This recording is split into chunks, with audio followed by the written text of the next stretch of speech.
My name's Paul Bestall. This is Mysteries and Monsters on the Paranormal UK Radio Network.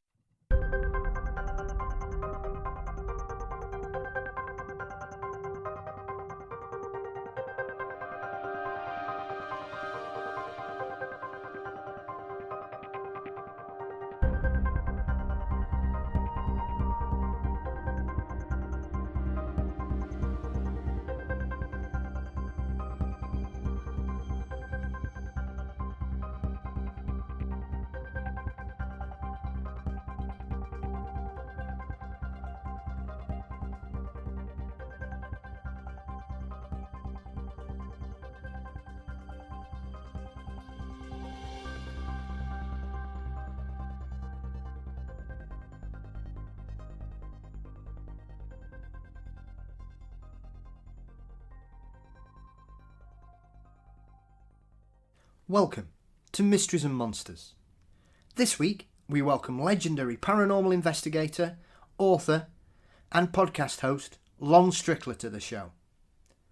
Lon's website, Phantoms and Monsters, was one of the first paranormal websites I ever stumbled across back in 2005, and Lon has continued to be a continued presence in the world of paranormal and mysterious phenomena.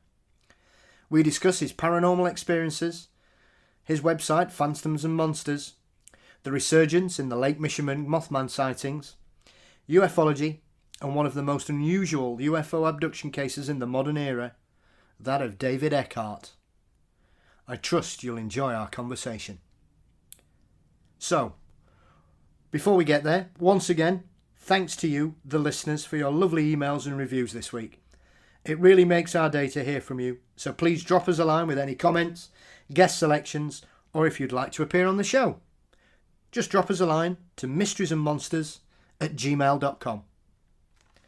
Don't forget you can find us on Facebook under Mysteries and Monsters. We're on Twitter and Instagram as Mysteries Monsters, and you can also subscribe to our YouTube channel, which essentially we're going to have to sort out. Podbean have stopped uploading podcasts to YouTube, which essentially means we're probably going to have to move to somebody else. So as soon as I know more, I'll let you all know. So thank you for your patience. Anyway, enough of me waffling. Let's join Lon Strickler. My guest today is author and investigator Lon Strickler. Lon has been writing about unexplained phenomena for years and has appeared on countless TV shows and podcasts, as well as being the host of the marvellous Arcane Radio. Lon, we're delighted to welcome you to Mysteries and Monsters. How are we? Thanks for having me. I'm doing fine. Oh, absolute pleasure. Lon, you're probably, with the greatest respect, probably one of the most prolific and long-term paranormal investigators that I think most people are aware of. Were you one of this generation where you were kind of intrigued by things you saw in the 70s that kind of opened your mind to the world of paranormal, Lon? Or was it personal experience that kind of dragged you into this weird and wonderful subject? Oh, it was personal. I was born and raised near the Gettysburg battlefield in south central Pennsylvania, which is where I do reside again. I lived down in Maryland near Baltimore for about 40 years, and I moved back up here. But I used to spend a lot of time on the battlefield as a kid. And I used to ride my bike out to the battlefield, which was about 10, 11 miles from my home. And I used to spend afternoons there, especially in the summer. So I think it was around 8 years old or so, and I was out there in an area called the Death Valley, which was where there was a lot of activity during the second day of the battle, which was between Little Round Top, Devil's Den, the wheat field in that area. And all of a sudden, I just started experiencing all kinds of phenomena. I was hearing gunfire, smelling gunpowder, seeing apparitions, screaming, the whole 9 yards. It all just suddenly occurred. And, I had known previous to that I was intuitive, but, being a kid, you're 8 years old, you don't know what's going on. And quite frankly, it's not like I was growing up in a haunted house or That is, I was experiencing all kinds of things when I was, a child. But that did happen, and that made me more aware of what I was capable of, and that was being able to sense spirit energy, and which is what, kind of led me into the paranormal. So beyond that, and back and this was the early 70s, mid 70s, that wasn't a big thing back then. Of course, paranormal investigation, very, very few people even did that, let alone talking about it when people think you're crazy. So, a few of my friends knew that I was interested in it, and they knew I had some abilities, and I was just like word of mouth. I'd investigate a house or a business or a location and just give my assessment of what was going on. And, that's how it started. Yeah, so it's always quite interesting when people feel that they have that kind of connection and can sense things, Lon. And I think for a lot of people, they try to dismiss it or put it to one side, but you certainly seem to have just embraced it and run with it, really, and it's probably responsible for getting you in the position you are these days. Yeah, that may be true. I mean, it was just like, I can't really say it was a hobby, but it was just something where I was aware of it. And then I would occasionally use it if I got into a specific location where I was sensing things. And, what I did up until 1981, 82 was just, hauntings and such. But I had a Bigfoot encounter in 1981, and that kind of put me on the other road. I mean, that just kind of opened everything up for me as far as cryptids go. I knew about Bigfoot, but I wasn't really into the cryptids and such. But when that occurred, I went in it wholeheartedly, and that's how things progressed. And over the years, I've been collecting incidents, reports, and such, until I started to blog in 2005. Yeah, which is obviously where Phantoms and Monsters was born. Right. And took you on. I mean, is it, as I've spoken to several people that have gone into this investigation and utilised their abilities or how they feel they can sense things, Lon, was it the kind of thing that you'd kind of built up a reputation locally where people would come to you?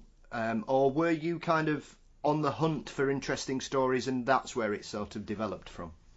Yeah, it was mostly me going to locations and looking out, for myself. If I would be, let's say I would be at a location or somewhere looking, and somebody would come up and we just get the conversation, and they'd tell me about something, then I may go look into it for them. I mean, it was few and far between at that time. But that was about the extent of it early, until I had the encounter. Then things just took off. Well, yeah, I think that it's quite interesting because I've spoken to several people who, especially when it comes to cryptids, they usually have quite an ambivalent opinion about it. That maybe they're not particularly interested in cryptids and cryptozoology until something peculiar happens to them. And it just basically completely changes their mindset overnight, and clearly that seems to have been the situation for yourself, Lon. Oh, absolutely. I mean, that just changed everything. And at the time it was just mostly Bigfoot and Sasquatch, hairy hominids, and whatever. But I live in a part of the country where we have a lot of phenomena. And I mean, there's a vast amount of phenomena that occurs in this part of the United States. And, as things progressed, I started investigating much, much more. And, I had always been interested in the winged humanoid phenomena. And, especially after 1988, when I had an encounter with two other people of a winged being, and it just kind of spread from there. And I had done a lot of traveling. I had stopped places and talk to people. And, back then it wasn't a matter it was just a matter of just writing things down and keeping notes. So, as time progressed, it got to the point where somebody had actually told me that, you ought to write a blog or you ought to put stuff down in writing. And I never did any writing at all. And, that's where it started at. Yeah, I mean, it is, as we touch on there, the winged humanoids and strange things. Obviously, recently I had the pleasure of speaking to someone you know particularly well, and you're obviously mentioned in the book, Tobias Wayland, Right. in regards to this kind of resurgence that's originally started in the Chicago area with what people were responding to and reporting as weird flying phenomenon. And it's when I was speaking to Tobias, it was very interesting to look at. This seemed to have been going on for quite a long time, but it was only sort of the recent situation, Lon, that had basically brought a lot more people coming out of the woodwork to say, oh yeah, well I saw something 10 years ago. Yeah. There were 3 encounters in Chicago in 2011, and they were all 3 reported on the MUFON CMS database, and there was a bit of a stir back then about it, but there were no real tangible reports between 2011 and 2017 when there were more reports that started coming in. And, I was told about some of the reports, the earlier reports in 2017 that were coming in, and I got quite interested in it because it just kept building, and it kept progressing, and it got to the point where I started soliciting reports throughout the Chicagoland area. And I had a gentleman who I worked with, Manuel Navarrete, with UFO Clearinghouse, and he and I had been receiving reports. Then Tobias, I got in contact with Tobias since he lived nearby, and then he got interested, and then he started working along with me on this phenomena. So we had a team built up. By that time, we had several other people. Vance Nesbitt, Rosemary Ellen Guyler was involved with us, a few other people, and it just progressed from there. And the sightings themselves were, they were unbelievable sightings. I mean, but the witnesses were very, very credible, and the fact that they didn't embellish on their sightings and what they had originally described and such just made it all that much better. I think what's always I've found incredibly intriguing about this current situation, because it's still going on now, is the fact that it's, for all the weird phenomenon that we're aware of out there, Lon, this seems to be one of the few examples of something happening in an urban setting, which I think stands it apart from quite a lot of other aspects of the weird. Yeah, I mean, you don't really hear of any widespread phenomena occurring in an urban area. And in fact, I believe this is the only group of incidents like this to have ever occurred. Now, of course, we had the Mothman at Point Pleasant sightings back in '66 and '67, which there were probably around 30 documented cases. Of course, there may have been others seen, but there was a lot of other phenomena going on at the time. Then, of course, it accumulated to the point where the Silver Bridge collapsed, and many of the residents and those following kind of blamed that as a harbinger to the Mothman, where then 46 people had died on the bridge.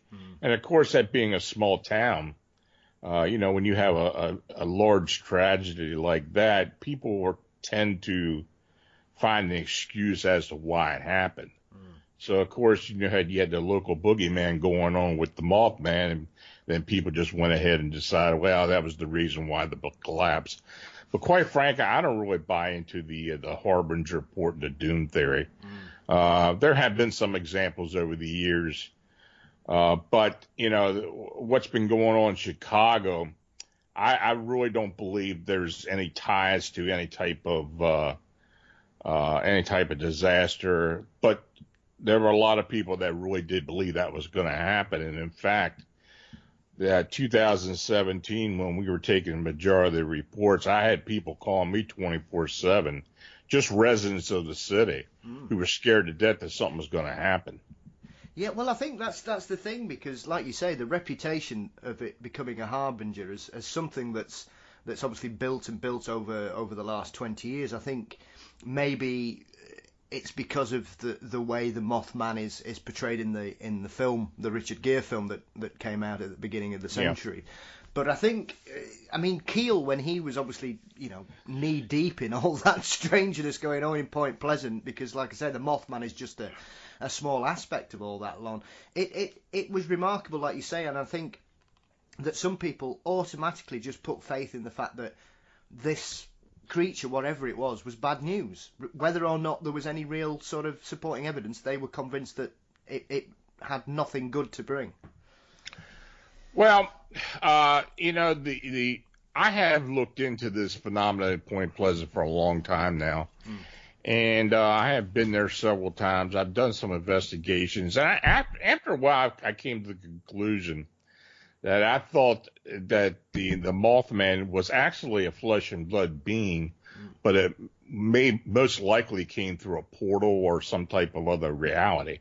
I think it was a summoned being, to be honest with you, because the area around that whole area was said to have been cursed to some degree, though, it had been an area of habitation by the indigenous Shawnee and other earlier tribes, and there's been a lot of warring and activity there over the years, and I think that there is a prevalent spirit or strong energy that pervades around the area, and I think this Mothman entity was summoned by this spirit as a guardian or a sentry, and for whatever reason, that's something we really can't pinpoint.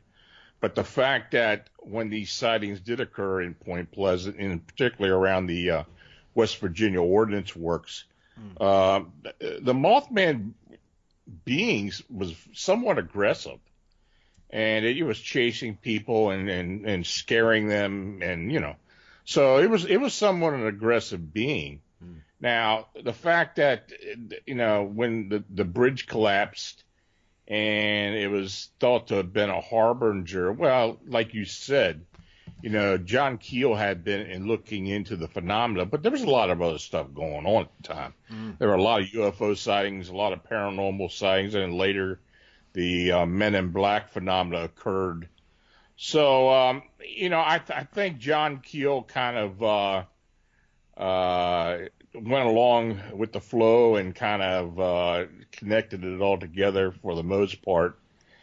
But, I'm not sure that this is really what happened. And, it's something that we still look into. I'm still very much interested in gathering evidence about the occurrences. And in fact, over the years, I have received reports of very similar type winged beings in and around Point Pleasant, up and down the Ohio River Valley. Yeah, I mean, it's and I think it's one of those mystery cases, Lon, that's, here we are, 53 years later, and people are still hungry for it. I mean, obviously, most notably recently, we've had the Small Town Monsters films, right, in regards to the Mothman, and they've got the final part of their trilogy coming out this year, the Mothman Legacy. So it's one of those cases that I think has just continued to grow, and like you say, I think on face value, people, if they don't know much about the case or Keel's work, they tend to just focus on the Mothman. But as you say, it was a whole range of phenomenon that it was just over such 14 months, I think, 13 months that it occurred. So it was a very specific window of time, like you say, that created such a strange scenario across a variety of things. Well, the connection between the current sightings of these winged humanoids, I really don't believe that there is as much comparison to what happened in Point Pleasant, other than this thing some of them had red eyes, but the wing structure for the most part was much different. The way it acted was somewhat different. It wasn't aggressive. So there were major differences. The fact that the moniker of Mothman was pinned on this being in Chicago was mostly done by the press. And, I kind of went with it for the most part. I was calling it the Phantom first, the Chicago Phantom. And, I still call it that occasionally. But, when you see Chicago Mothman, people then know what you're talking about. So, but it didn't look much like what people saw in Point Pleasant. But the fact that it is a winged humanoid-like being,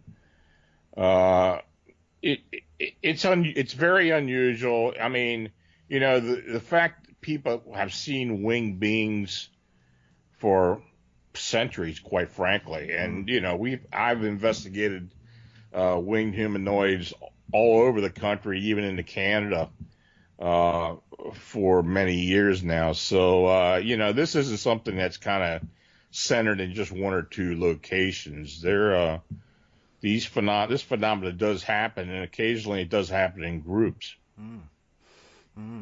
Yeah, I mean, it is.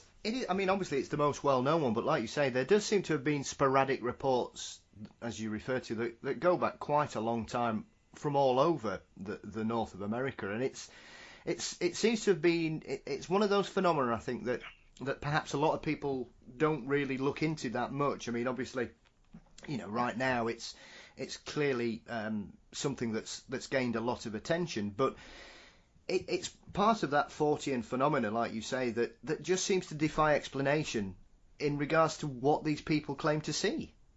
Yeah, it's an interesting phenomena. It's very it's an enigma, basically, because we just don't know why it's there, why it's appearing. These sightings are very fleeting sightings. Many of them are at night. They're so quick that some people seem to be in shock when they see it and not really thinking about grabbing their phone and taking a photograph of it. But many times it does, it's only seen for a matter of seconds. So, I get people ask me all the time, well, why don't you get a photograph? This, that, well, that just isn't in the cards. I mean, it just seems to people have this shock factor when they have an encounter, and they're not even thinking about taking a photograph. Yeah. Well, I think anything like that essentially rocks your idea of how the world works, Lon. Is enough to just basically knock you for six. You don't know how to react because you are seeing something that, to all normal explanations, it defies and flies in the face of everything that anybody would probably know at that point. So regardless, it would just stun you, I suppose. Yeah, it does, and that's with any phenomenon, particularly anything cryptid.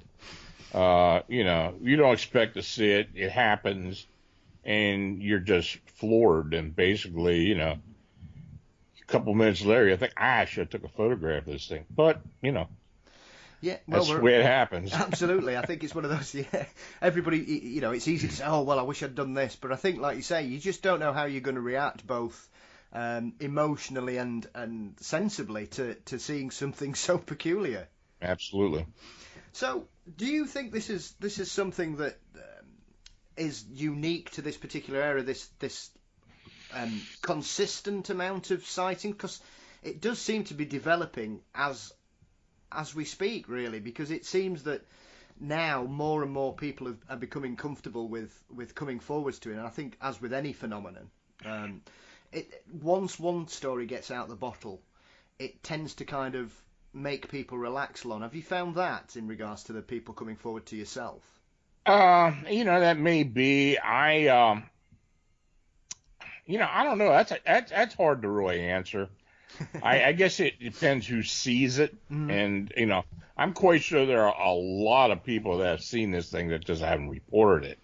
But a lot of times when you have a witness, first thing they do is start Googling, and they're lucky enough to find you, and then they make you part of what they saw. But a lot of times it's hard to go much further with them, and we have been fairly lucky to be able to get on site with some of these people. I'm pretty sure we have talked to at least 98% of the witnesses, and we're up to almost 100 witnesses now. So, yeah, I mean, but there are subtle changes. It's just not happening in Chicago. I've been taking reports at this time a 250-mile radius of Chicago, and but the fact that it's being seen within that radius is also remarkable because we haven't been receiving any of the reports to this degree before that. So, of course, the area around Chicago, in northern Illinois, Indiana, and southern Wisconsin has always been well known for strange phenomena, in particular wing phenomena, because there have been all kinds of strange reports over the years. Thunderbird sightings, pterosaur-like sightings, other wing phenomena. It's, the indigenous, the Indians who lived there used to talk about these beings. When Seth Breedlove made his movie about the Illinois winged beings, and of course he included the Mothman in Chicago. He very well described how a lot of this lore is well known within the indigenous. So yeah, it's interesting, but like I said, it's not the only place where this occurs. So is there any other particular area of the States where this seems to that can perhaps rival the Chicagoland area in regards to these reports, Lon? Is it just, it seems to just occur in specific little places, just flying through, or of that regard? Well, here in Pennsylvania, in south central Pennsylvania, and there have been some areas in western Pennsylvania, there have been sightings of winged beings. The area where I live at, which is south central Pennsylvania, people have reported various winged phenomena to me. And this is the area where I had my encounter as well. So I believe at this point now, I've received 11 to 12 sightings over the years in just this part of the country, or part of the state. I had, during the time that this was going on in Chicago in 2017, I also had 3 sightings in Pasco County, Florida. Very similar being, the red eyes, the whole 9 yards, very bat-like wings, just like what people were seeing in Chicago. And we had various sightings in other places, in particular Texas and in southern Ontario. So, and as well, we had a couple in Ohio. So, yeah, I mean, these aren't the only places, but, like I said, it was more prevalent in the upper Midwest. Yeah. And I think it's clearly one of those, when I had the pleasure of speaking with Linda Godfrey, she was very surprised, obviously, because Linda is uniquely attached to Dogman more than more than anyone, I think, Lon. So it's very interesting where because this is a very strange and quite specific phenomenon that seems to have really developed more so that the same as the Dogman. These are kind of things that have really come into their own as kind of standalone Fortean situations where, unless like you say, in regards to the indigenous legends and things, you would probably assume that these were just brand new things that people were seeing, but there clearly is a historical precedent for such things? Well, the legends about the upright canines and the and some of these winged beings, they are described by the indigenous as being a spirit-based type of entity, as opposed to flesh and blood. But quite frankly, I'm pretty sure that most are actual corporal or flesh and blood. Linda has been investigating the Bray Road, Beast of Bray Road, and other upright canines in southern Wisconsin for years. Well, we've been getting sightings of these winged beings in particular Packard, these same areas. So it is an area where a lot of different phenomena occurs. It's a hot spot, basically, just like we have here as well in Pennsylvania. We've been having these upright canine sightings here in central Pennsylvania. I guess more so since 2014. We've recorded about 26 encounters, but traditionally, historically, there have been sightings of these werewolf or upright canine beings as well. So.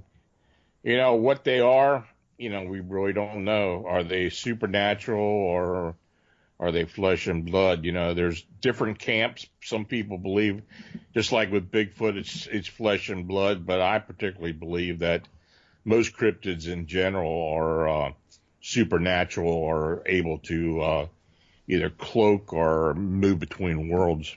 Yeah, I think it's one of those things as well that obviously as we learn more. In regards to the possibility of additional dimensions, and as you referred to a couple of times there, Lon, in regards to portals, there seems to be a real kind of growth in that kind of theory. Primarily, I think, because some of these weird creatures that are spotted all over the world just defy explanation, and sure, and we don't have, with the greatest of respect, upright canines are nothing we've come across in the fossil record, regardless. Whereas people will always point to Gigantopithecus in regards to a potential sort of ancestor in regards to Bigfoot. So it's intriguing because for some of these creatures, it's almost as if they are otherworldly, and we are somehow looking into where they exist in whatever term you want to put round them. Yeah, there's no relic record or any type of fossil record of anything like this. And, of course, since we haven't found a Bigfoot body or an upright canine body or, other evidence, physical evidence, you got to start thinking a little bit outside the box when it comes to an explanation. There had been Bigfoot traditionalists that are starting to become more open-minded about the phenomena as well. And, the fact that quantum computing is starting to become more of reality. And in fact, I believe it's going to become more mainstream as time goes on, where people are going to be having access to this, to the technology. We may start coming up with some answers of what's really going on. Absolutely. I think anything like that can only benefit us on a variety of things. And I think it's interesting for me that certain phenomena now seem to be being looked at on a more scientific level, on, because I think, like you say, people are having to open their minds up because there is a distinct lack of actual physical evidence for certain things that kind of just makes people think, well, it can't possibly exist. But clearly people are seeing things, and they're seeing something that defies explanation. Yeah, I believe that as time goes on, science and the supernatural are going to start becoming more intertwined. And I think when that does happen, we'll start getting more answers. Yeah. I think there's, as I mentioned before we started chatting, there is one case that I've always found incredibly strange, primarily because a lot of people have tried to disprove this gentleman and come up short, and that's David Eckhart, who I believe, I'm not sure if he still does, but he did live in Pensacola in Florida, I believe. Yeah, he lives in the area. He still does. Yeah. I mean, that whole situation is extremely peculiar because David is exactly the type of person you would not expect to find himself in the middle of this. And I find it odd that more people don't speak about David's case, because I just find it incredible. Yeah, I was lucky to find David. What happened was in 2010, I started I saw the video, the original video that he had produced of the two frames that he had put in a loop that showed some type of small humanoid being standing in the doorway of his bathroom, which, in his bedroom. And I became intrigued. I didn't, of course, I didn't know what it was. And so I was able to get a hold of him. Now, this had actually occurred 4 to 5 years before I even contacted David. He had been trying for many years to get MUFON to get involved with his case. And they just didn't give it any credence, which is kind of their MO anyway, because when it comes to entities, they are very rarely wanting to get involved with the investigation. And that still happens to this day. But anyway, that's another story. But they, I got a hold of David and we got to talking, and, I was talking to David literally 3 to 4 hours a day. And, I didn't really start believing David until about 6 months into our conversations. Seriously, I thought he may have been having more of a paranormal haunting or such, as opposed to something to do with alien beings. Yeah. Until I think he started to gain more confidence in me, and he started showing me the evidence. Yeah. And when that started to occur, and he started to open up to me about what was going on, and I think it also had a lot to do with his relationship with these beings. He literally had to go through them to get their opinion as to if it was okay to talk to me. Yeah. And that's how it kind of progressed. And we were both shown, as time went on, different aspects to this phenomena. And at that time, David had, when this first started, David had crippling arthritis. I mean, literally, it was really bad. And he was healed through several surgeries over subsequent evenings. And, I saw the proof of that. And, when he first started noticing what was going on, it occurred in his bedroom. And, this is the very beginning. He and his wife started hearing these noises, like something was moving around. And the first thing they thought is, look, we have a haunted house or something. Yeah. Even though he built the house, he built that house. Yeah. And so it got to the point where he was starting to set up equipment to try to capture this thing. And eventually it got to the point where he did see something, and it wasn't what he thought. And then the portal started opening up in the bedroom. And he was literally looking into this portal and seeing another world or another location, which was actually this cavern where he had talked about, this huge expanse, which he was eventually taken into, and his family was abducted with him. The whole story, I have written about it in my last book. alien disclosure where he, I'll go into detail of a lot of what happened, but, I had been talking to David for a lot of years, and I still really haven't told everything. I don't know if we're really ready to hear about everything. There's a lot there that is bad enough.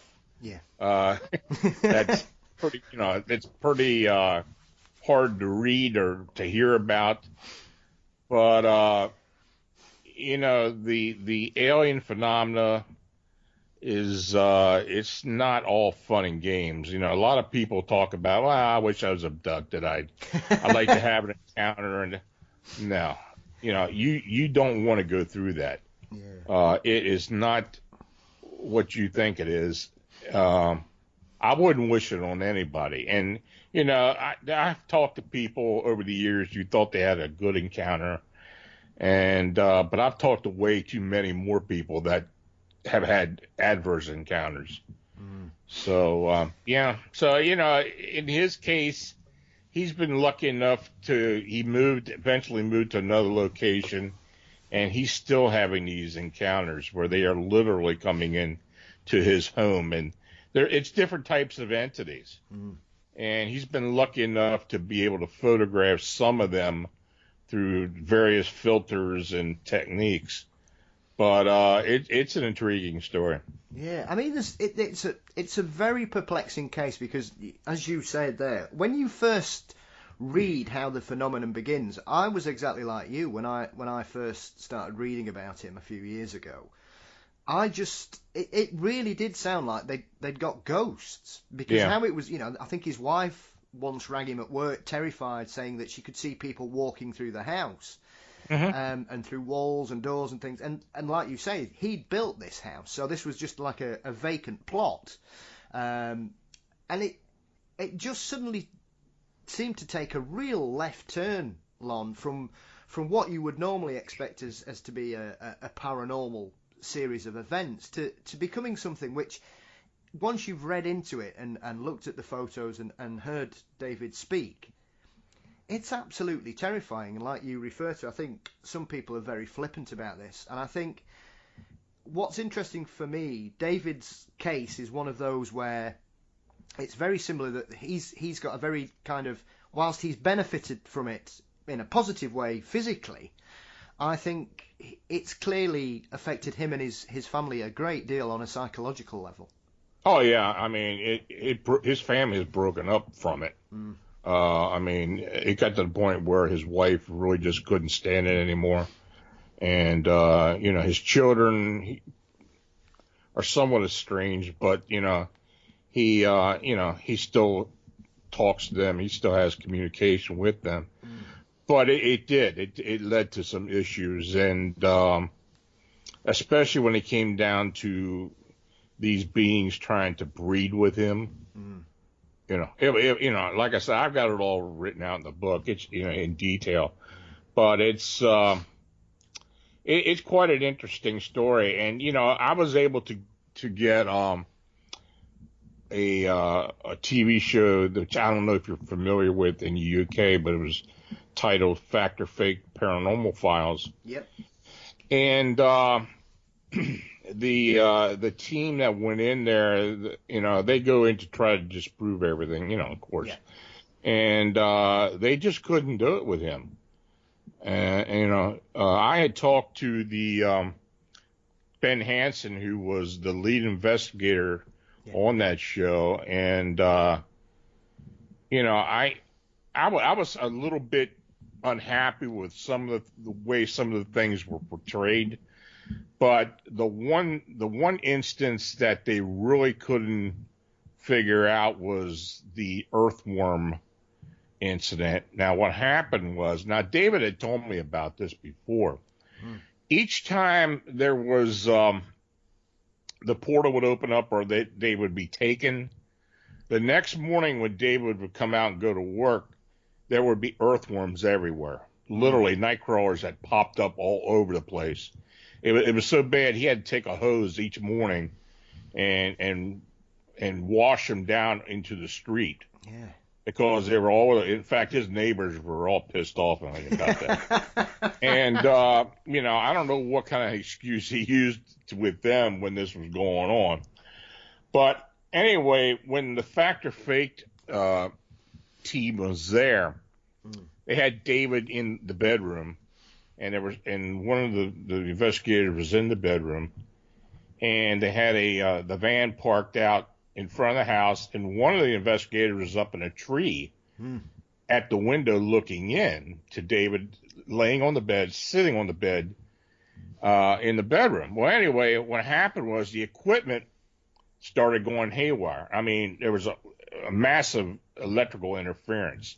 And David said, I hear piano music. They're here. Now, this thing with piano music, that did occasionally happen. Mm-hmm. He told me that he would occasionally hear piano music, which I don't know was some type of indicator by them to let him know they were there. Well, anyway, they had this massive electrical problem in the van, and the cameras were going in and out and such. And after about 5 minutes, it all went back to normal. So Ben told me, he said, I walked out of the van, stepped onto the street, and I walked up to the lawn, and there were earthworms everywhere. It was like an electrical shock had gone through the ground and just lifted these things out of the ground. And this was something that had happened so many times. I'm glad they caught that because, quite frankly, David never told them about that. Yeah. So. Yeah, I mean, it's a show I watched religiously when it was on, because it was, like you say, that the whole setup of the show was that they would take notable cases and as you say, try and disprove it. And I'm trying to think, was David's the one where they tried to claim that perhaps he was using balloons to photograph these aliens? And I just thought, well, what? Yeah, and that's what I was upset about, because they were using like these wooden mannequins and balloons, and David had taken some fairly interesting photographs. There was the one with the balloon that they tried to mimic was of a tall, like gray being that kind of shape-shifted into a reptilian type being. And from what David had told me. Now, the photograph that he had taken wasn't that great, but you could see the shape. But, David was able to take all kinds of photographs using, what he did use, he was using some smoke machines, which was interesting. And he was actually getting photographs of these small grays as they would cloak themselves. And when you had this smoke machine on, it was picking up their outline. It was very intriguing, but he caught some very interesting photographs in the early stages of this phenomena. But recently, in the past year and a half or so, he has captured some really unbelievable photos. I don't know if you've seen them or not. I occasionally have released some. I put some of the newer ones in the book, the new book. But they are quite intriguing. I mean, all types of different entities, and he tells me that he really doesn't know what some of them are. They do communicate with him occasionally, and this was another thing that was intriguing. This reptilian being who seemed to be there all the time when he was abducted actually spoke English to him. Yeah. Now, they did it telepathically occasionally, but it was mostly done, in sound or voice, audio.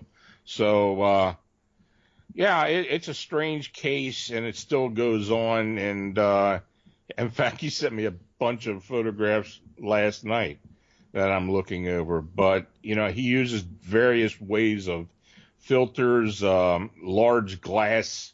Because when they have an indication that he's photographing, and they will blast whatever it is. He has gone through so many camcorders early He showed me a couple of the fried ones, and he goes through his cell phones like, you know, we go through anything, Yeah. disposable. I mean, they do really rip them up. Mm.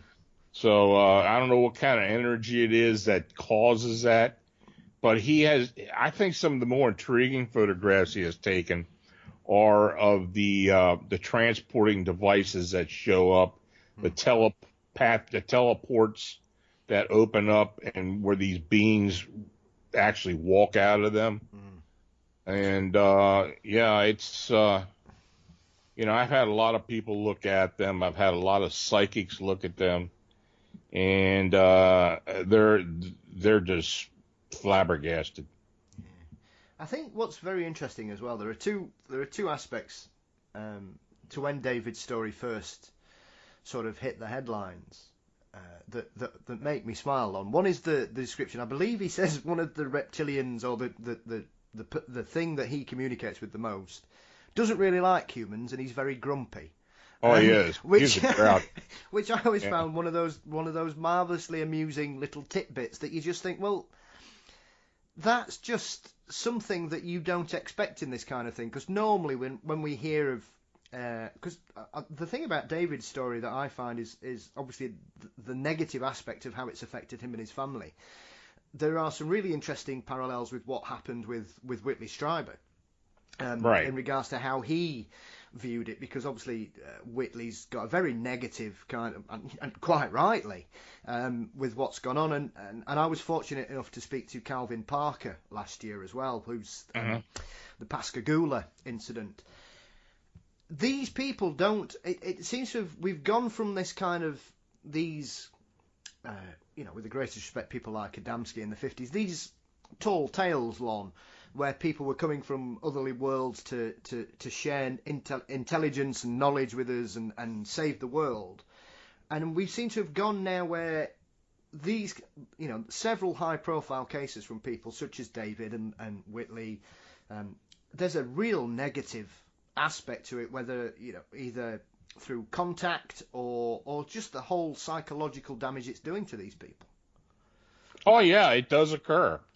Like I said, I've known David for over a decade now, and it has affected him. I mean, that's true. It has affected him. The fact that he continues to do this and to allow it to happen, though I don't know if he has much power to stop it, if he even could, because he has made attempts to stop it, and they have, let's put it this way, they've kind of basically fought back. The one instance was where he, and this was more recent, and I wrote about it in the book, that they actually showed a female hybrid to him, and he knew instinctively that it was his. He knew it was, like a pre-teenage girl, and he knew this girl was his child. And he had been acting up and getting upset with them, and then they presented this girl to him, but they wouldn't let him come near her, to touch her, to talk to her, and he just kind of pulled her back, saying, she's here with us. You either cooperate or you're not going to see her, or something may happen to her. That was the indication. So yeah, I mean, there's a real dark side to these things. The fact that they did kind of take him under their wings to say and show him a lot of aspects of how they live and how they exist. They showed him some interesting, benign things, but they showed him a lot of bad things as well. Yeah. There is, like I say, from everything I've read, Lon, and a lot of it is obviously through yourself, in your book and on the website. I find it a very disturbing and frankly quite frightening series of experiences that this gentleman is claiming to be having, regardless of, don't wish to sound like I'm being ambiguous, but at the end of the day, he's clearly having. These are very, very negative, like you say. It's almost as if he's got no control of this. No matter, as you refer to there, he's tried to kind of control the situation. He has no control of this situation, No. and I don't think, like you say, when you cover that point, it seemed to be kind of, they took it quite antagonistically. They found him quite threatening in the fact that he didn't want to be involved in this anymore, and essentially, like you say, you've got no choice. This is just how your life is now. Yeah, I mean, I think he's kind of resigned to the fact now that he's going to be experiencing this to his day he died, until they just cut it off. Mm-hmm. He has tried, but unfortunately it just has, this is going to be part of him, and he's been deemed by them to be, I don't know if they're social experiment, but it leaves no doubt he's an experiment to them. Yeah. Do you think, because of the other thing that struck me as well, Lon, is I know when you first reported this story, you were very surprised that how little people seem to be interested. And I know you've touched on something. I've always found that really odd in regards to MUFON, that they don't seem to want to embrace contact, where we have close encounters of the third and fourth kind. It seems as if, unless it's flying in the sky, anything else they just don't seem to really want to dig into, and I've always found that peculiar. Yeah, they they have people in MUFON that they say are entity investigators for the most part, but when these people get involved with a certain case or try to get involved with a certain case, they gotta clear it with MUFON. And in fact, one of their chief investigators, who's a friend of mine, tried to get involved with David's case, and they just told her to back off. So for whatever reason, when it comes to entity cases, they just don't seem to really be interested. It's also interesting, and I mentioned this at one point, this phenomena in Chicago. The first sightings were reported to MUFON, even in the 2017 sightings.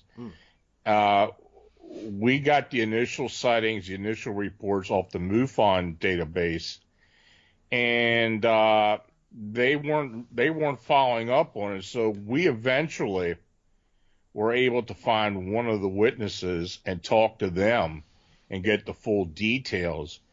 So when we started forming our own conclusions and then talking to the witnesses and going further into the cases, then MUFON felt, well, maybe we should get involved with this, don't let them start taking all the credit. And that turned out to be MUFON approached me wanting to work along with me, but, I agreed to that to a point, but, that's a two-way street. Yeah. Me giving them information and then not providing anything to me, that isn't going to work. No. So I just cut them off completely. And in fact, one of these more recent sightings in and around the O'Hare International, which there have been many recently, was originally sent to MUFON. And the witness was very upset with the MUFON field investigator because he just wanted to put it out there, all his personal information. And he told him to pound sand, and he eventually found me, and he and I talked. So, that's the way it works. That's fine. If MUFON wants to be that way, I'll follow up and go for it. But, that's the way they work. Yeah, I mean, it is strange as well, like you touch on that. Strangely enough, I was watching something the other day about the O'Hare case again, because I've always found it really odd. And like you say, the explanation that was given is quite strange, because they basically claimed it's a hole punch cloud, I believe. which is caused when snow basically causes too much weight and the whole cloud drops out. And they were saying, oh, well, this is what's happened. Which there was the weather on the day of the initial rash of sightings of these strange objects above the airport. Yeah. It was a mild sunny day. It was too warm for anything like that. So Yeah. And nobody reported seeing snow. Nobody reported seeing snow fall. There's no reports of anybody seeing snow. But that's what they just dismissed it as, which ignored, like you say, these were all experienced. A lot of them as well were airport staff. They worked there. They knew the environment. They knew how their place of work looked on a day-to-day basis. They knew they could see things in the sky. And it's as if that often, Lon, for me, the explanation is often as baffling as the actual witness and their peculiar sightings. Yeah, they convolute these sightings, especially, well, that original O'Hara sighting with the saucer that they saw go through the clouds. And that's been almost a decade ago. But, that was a convoluted response that we got from MUFON on that. And in fact, over the years, there's been a lot of other phenomena reported at O'Hara, quite frankly, that just never got out there. Now that these entities are starting to be seen on airport property and in Rosemont, which is just northeast of the airport, we've gotten 8 reports now. But the last 3 reports have actually been in the cargo areas of O'Hara International. Yeah. And this has all been going on since the beginning of October. And in fact, the last encounter that was reported to Manuel, who reported it to me, and it was actually by a TSA officer. So, there's some substantiation to these reports. People are definitely seeing something, and it's just not some type of person in a suit or something else. Something very unexplained is going on out there. Yeah, I mean, and once again, you say there, these witnesses are the typical type of people who know only too well on that coming forward, the ramifications could be damaging both personally and professionally. So this is what I'm always impressed by, especially someone like you refer to there, because they've got everything to lose by coming forward. Oh, absolutely. Yeah, and that's why we're so careful on how we report these things, because we don't want it getting back to hurt them. And he was very worried about losing his career because of this. And we've also had police officers report these sightings as well. So and in fact we've got 4 incidents of police officers in Chicago being a part of a sighting, and also someone who worked in the mayor's office also had a sighting. So we're pretty careful about who we disclose or how we do it, because we just keep all that information confidential. Yeah. Well, I think you have to, because and I've said to several people over the course of my show, Lon, I'm always really struck by anybody that goes public, with their name and whatever, regardless of the type of phenomenon, because they are essentially just putting themselves out there to have their character assassinated. Yeah, I think I've had my character assassinated more than a few times. Join the club. That's part of the job, unfortunately. But you got to put it out there to get any type of notice. Absolutely. But no, I've heard a lot over the years, and I've been doing this about 40 years now. But it's you do get questioned a lot about this, but of course, when somebody reports their incident to me, I become part of their story. Mm-hmm. So I feel responsible for them beyond just the report. I mean, they've got a life to live and they don't need any problems beyond that.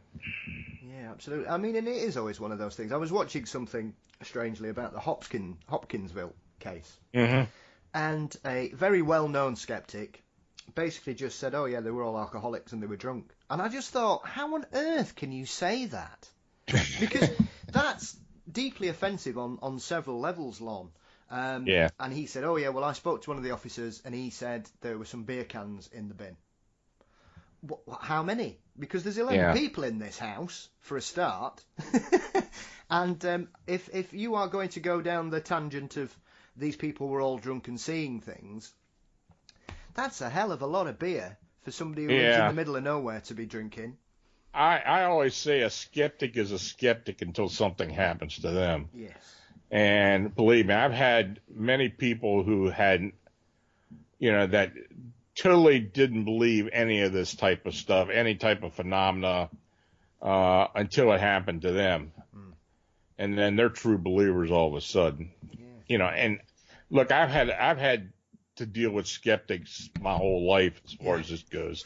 And, so, that's kind of like water off the duck's back to me. I just kind of let it go. It used to bother me, but it doesn't bother me anymore. Yeah, absolutely. I think that was quite, like we were touching when we were talking about David's case, Fact or Faked, which was obviously, like you say, it was shown over here, and it's still on running now. I think it's repeated endlessly on the Sci-Fi Channel in the UK. But I have found that quite interesting because, as you refer to, the guy who was leading it is it Ben Hansen?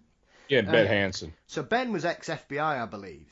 And something seems to have happened to him over the last few years because he's gone from being a outright skeptic to now essentially, I think he's a little bit more open-minded, Lon, because I think he's certainly doing a lot more in regards to paranormal investigations, isn't he?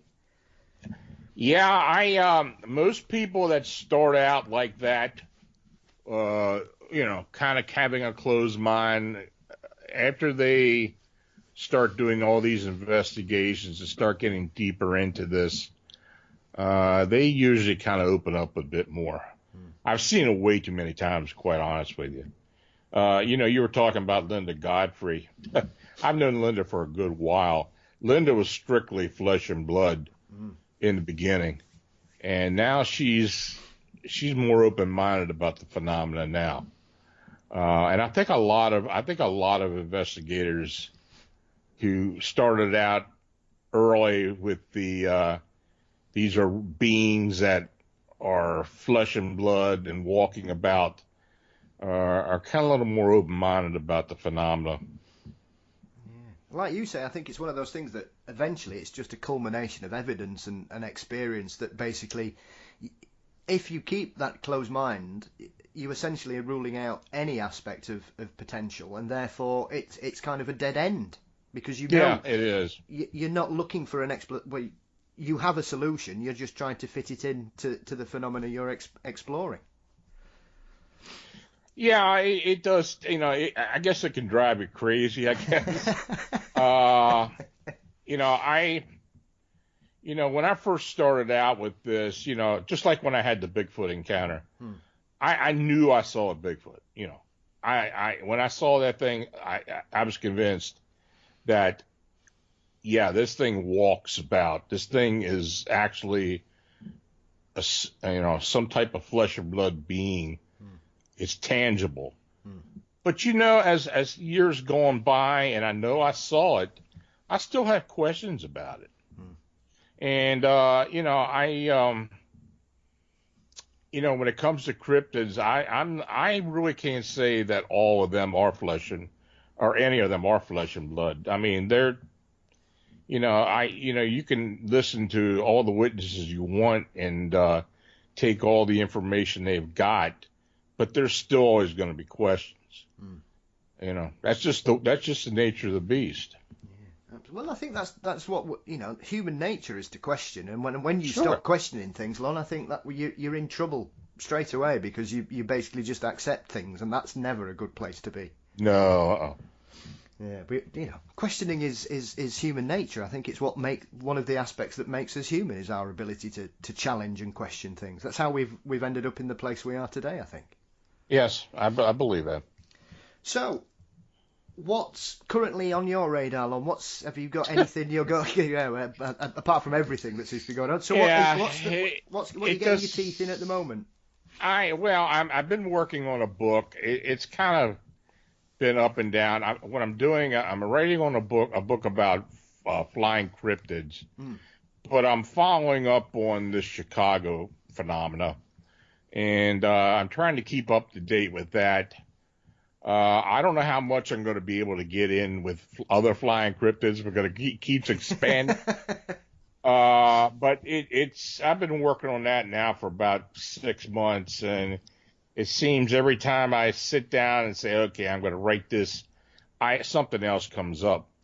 I've got a group which is titled the Phantoms and Monsters Fortean Research Team, and I've got a really good group of investigators and researchers. Tobias is part of that. His wife as well, Emily. Yep. And I've got Butch Wachowski, Tim Renner, Sean Forker, several people here in Pennsylvania. Plus, I got a few others that I've been adding to the team, and we kind of look into everything. And the advantage to this is I get a lot of reports. I get a lot of people calling me and sending me emails and stuff all the time. And if I get something that is very interesting, I want to be able to get somebody with boots on the ground to follow up on or to talk to these people. So by having this group, that affords me the opportunity to do that. And the one thing about Phantoms and Monsters, the blog itself, is I pride myself in offering the readers what I get, not just the old sightings and stuff and the old stories. I used to do that a lot, but I want to be able to present new cases and cases that are just brought to my attention, and also cases where we've been actually working at it. That's the appeal of the blog. Yeah. So that, that's been expanding. I'm getting more and more busy with the blog as time goes on. Of course, I've got Arcane Radio, which is a live show I do every Friday night at 9 p.m. Eastern time. And it's also a podcast as well. So I go ahead and, I go ahead and upload that each week. And as far as the books I do have out, I have several books, but the last two were the Mothman Dynasty, Chicago's Winged Humanoids, and my last book was Alien Disclosure, Experiencers Expose Reality. And that book are all cases I have personally worked in, or friends or colleagues who had encounters or cases. And, it's a book I've taken me many years to write, but I'm quite sure people will find it quite interesting. And there's a whole chapter in there about David and his saga as well. So there's a lot there. Yeah, absolutely. And I recommend them highly. I have several of your works, Lon, and thoroughly brilliant books they are too. And it's interesting, like you say, because what I've always enjoyed about your site and your work is that you cover a variety of phenomena, and I've always appreciated the fact that you haven't kind of stuck to one thing. You're a man who clearly seems to love all kind of weird and wonderful things. Yeah, well, that's what I do, and as long as people offer me, their encounters, their experiences, that's what I'll be working on. So. Fantastic. It keeps me busy. Absolutely. So where can everybody keep up to date with the blog and the YouTube channel then, Lon? Well, you go to phantomsandmonsters.com, and that's the actual blog site, but you can get a free daily newsletter. There's a place to sign up for it on the blog site. And Arcane Radio, you can basically find it at any podcast outlet that you use. I also have it up on YouTube. Just search my name, Lon Strickler, and it'll come up. My books are on Amazon. Just search Lon Strickler, and they will come up as well. Yeah, fantastic. Well, I recommend all parts of your wonderful entourage of work to anybody that's listening, because like I say, I've followed your career for a long time, Lon. It's a real pleasure to get the chance to speak to you. So thank you so much for your time today. It's been a real pleasure. Well, I appreciate you having me come on.